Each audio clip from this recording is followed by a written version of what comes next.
Bonjour à tous les latinistes. Alors je viens vous apporter un petit coup de pouce aujourd'hui avec la traduction. Je sais que c'est la bête noire de pas mal d'entre vous.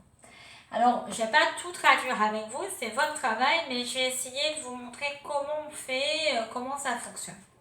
Déjà ici, pour vous aider, j'ai remis les terminaisons des adjectifs de la première et de la deuxième classe. Finalement, ce sont les terminaisons ici pour le masculin de Dominus, les terminaisons de Rosa, les terminaisons de Templum pour la première classe. Templum pour le neutre, Rosa pour le féminin et Dominus pour le masculin. Et puis pour la deuxième classe, vous avez les terminaisons en gros de kiwis et de marais, qui font partie de la troisième déclinaison en latin. Rien de nouveau. Ce que je vous mets là, ceux qui ont vraiment du mal, vous pouvez vous les mettre sur un brouillon ou reprendre votre leçon pour vous aider, mais normalement c'est dans la tête. Alors il faut vraiment s'y mettre et mémoriser. Bon, maintenant voici une phrase. Ancillae in templum et in siluas bonamaquam abducut. Bon, la première question qu'on doit se poser, c'est est-ce que je suis capable de repérer le verbe? Alors souvent en latin, c'est à la fin de la phrase. Donc je vais aller me le chercher. Vous n'allez pas l'encadrer en rouge parce que vous avez un document spécial. Mais bon, vous pouvez quand même le faire. Abducut, qu'est-ce que je remarque? Le fameux NT à la fin. Très pratique, c'est le même qu'en français. Dans ils sont au pluriel ou dans elles avaient à l'imparfait. On a toujours le NT au pluriel. Donc ça marque la troisième personne du pluriel. C'est du présent ou l'imparfait? Il n'y a pas de bas, de choses comme ça. Donc c'est du présent.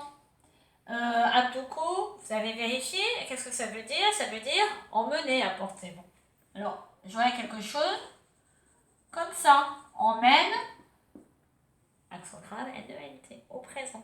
Bon. Ce qu'il me faut maintenant, c'est un sujet. Quel va donc être mon nominatif? Mais oui, c'est ça la question. Il y a un nominatif qui peut être forcément au pluriel, parce que le verbe est au pluriel.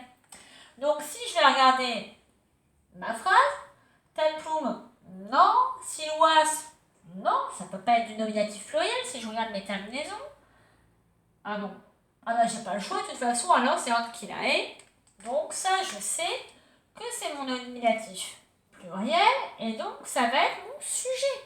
Forcément, le sujet qui ira avec mon verbe. Alors qui est-ce qui emmène? Eh bien ce sont les servantes. J'ai été vérifier avant, bien sûr, la traduction. Alors, il nous reste pas mal de choses. Mais moi, quand je vois le verbe emmener, je me dis il y a forcément quelque chose qu'on emmène. Sinon, la phrase ne sert strictement à rien. Donc, je vais aller chercher qu'elle pourrait emmener. Donc, il me faut un accusatif, soit au singulier, soit au pluriel. Bon, le problème de ces deux-là, ah oui, ça c'est bien des accusatifs, mais il y a in devant. Donc, probablement que l'accusatif est conduit par la petite préposition qui veut dire dans. Donc, un accusatif tout court. Eh bien, est-ce que là, vous en voyez deux qui terminent pareil, qui vont ensemble? Ben oui, bonam, aquam. C'est du singulier. Eh bien, ils vont ensemble, ça c'est un nom commun qui veut dire, vous connaissez bien aquae, c'est l'eau. Et bonam, ça va faire partie de bonus, aum. Ah là, c'est un adjectif, ça va avec. Ça veut dire la bonne eau. Donc, c'est un accusatif singulier qui fera COD donc. Et qui veut dire la bonne eau. Bon, après, c'est facile, j'ai dans à chaque fois, mais dans quoi? Singulier au pluriel, terminaison en singulier. Bon, vous savez tout ce que ça veut dire. Templum, c'est le temple, donc ça voudra dire dans le temple. Et in siluas, là je regarde, plutôt je souligne en noir. Ça va être, là cette fois ça va être du pluriel. Bah oui, si je regarde, accusatif pluriel au féminin, un simple pluriel. Donc on aura, silois pour appeler silois, les forêts. Un être sylvestre, un être des forêts. Bon, alors maintenant, j'ai plus qu'à tout remettre dans l'ordre. Bah, je recommence par mon sujet, comme en français. Les servantes emmènent la bonne eau, littéralement, ça va ensemble, dans le temple, et in siluas, dans les forêts. Alors si je veux après améliorer un peu, j'ai le droit. Les servantes apportent de l'eau claire ou de l'eau pure dans le temple et dans les forêts. D'accord? Donc il faut vraiment être extrêmement méthodique parce qu'il était facile de dire à peu près n'importe quoi. La bonne eau conduit les servantes du temple à la forêt. C'est assez facile d'avoir les bons mots et tout mélanger. Donc, pour faire une traduction en latin, vous n'avez pas le choix.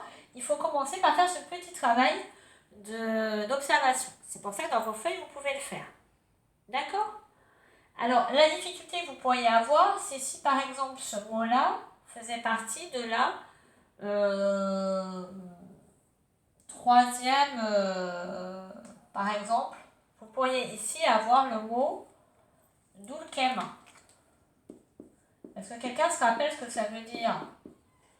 Dulcis, ben ça veut dire doux, agréable. Dulcem, pourquoi M? Ben, tout simplement parce que aquam, l'eau, qui est un mot féminin, va s'accorder avec un adjectif qui sera également au féminin. Alors pourquoi pas âme? Eh bien parce que c'est pas dulcus, dulca, dulcum, c'est dulcis, is et.